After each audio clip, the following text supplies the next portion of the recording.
सारे बण भाइयों ने हाथ जोड़कर राम राम भाई।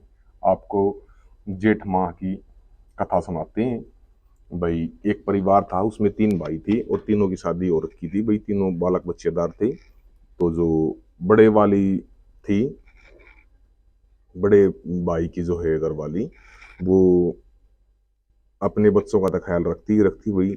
जो छोटे वाली थी उनके बच्चों का भी बिल्कुल माँ की तरह ख्याल रखती। उनको समय पर नहलाती, खाना खिलाती और पूरे परिवार का खाना बनाती, क्योंकि जो भी फर्ज बनता है परिवार के लिए वो पूरा करती थी। तो भाई एक दिन क्या हुआ कि एक बूढ़ी बुजुर्ग महिला जो है उनके घर के अंदर आ गई।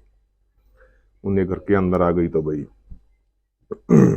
सबसे छोटी वाली सामने आ गई।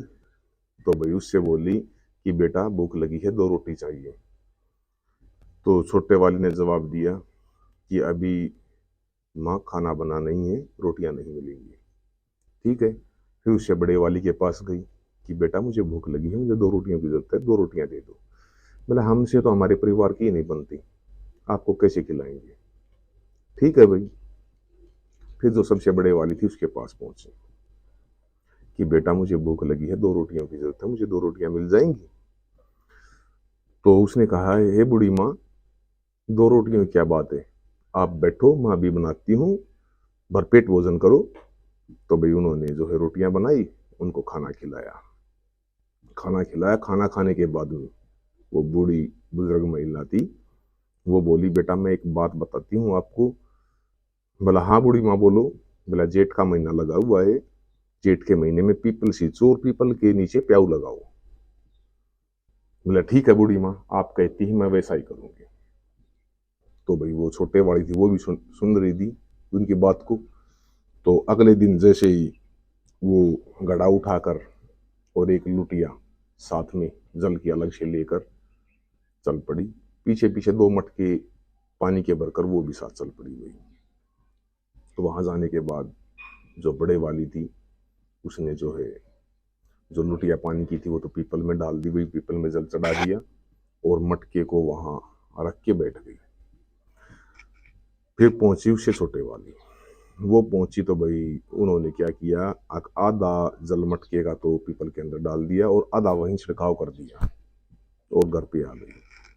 फिर पीछे पीछे उसे छोटे वाली पहुंची, उन्होंने भाई वो मटका वैसे ही भर के रख दिया वहां कि भाई आते जाते यात्री पी लेंगे, और वो भी घर पे आ गई। ऐसे करते करते भाई पूरा जेठ का महीना निकल गया भाई। वो जो सबसे बड़े वाली थी वो पीपल को सींचती, अलग से पानी ले जाकर और मटके को वहां भरकर रख लेती और वहीं बैठ जाती भाई। आता जाता जो भी यात्री था उसको स्वयं अपने हाथों से जो है जल पिलाती। तो भाई पूरा महीना ऐसे चला। तो एक दिन क्या हुआ भाई, जो सबसे बड़े वाली थी उसके मटका जो है सुबह हीरे जवाहरात सोना चांदी का भरा हुआ मिला। जो उससे छोटे वाली थी, जो आधा जल को तो पीपल पे चढ़ा देती थी, आधा का छिड़काव कर देती थी, उसका वही मटके में थोड़ा सा सोना मिला। और वो तीसरे वाली थी, उसका मटका खाली मिला। तो उन्होंने देखा तो बड़ा आश्चर्य हुआ कि कर्म तो हमने एक सही किया है और पूरे महीने हमने तपस्या की है, लेकिन फल इसको ज्यादा कैसे मिला। तो उन्होंने विष्णु भगवान को याद किया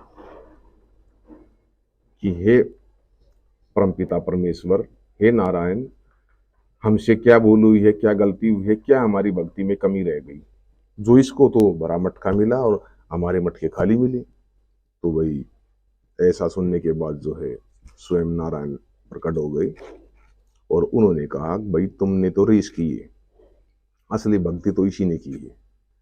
ये जाती वहां पीपल को सींचती और स्वयं अपने हाथों से पूरा दिन आने जाने वाले यात्रियों को जल पिलाती।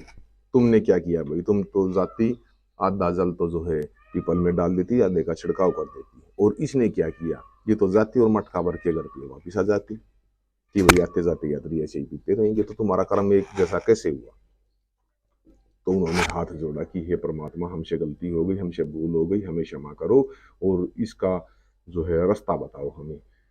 ना भाई, इसका रास्ता तो यही है कि जैसा कर्म इन्होंने किया है वैसा ही कर्म करना पड़ेगा, लेकिन 1 साल के ऊपर बात गई। अब तो अगली जो है जेठ आएगी तभी बात बनेगी।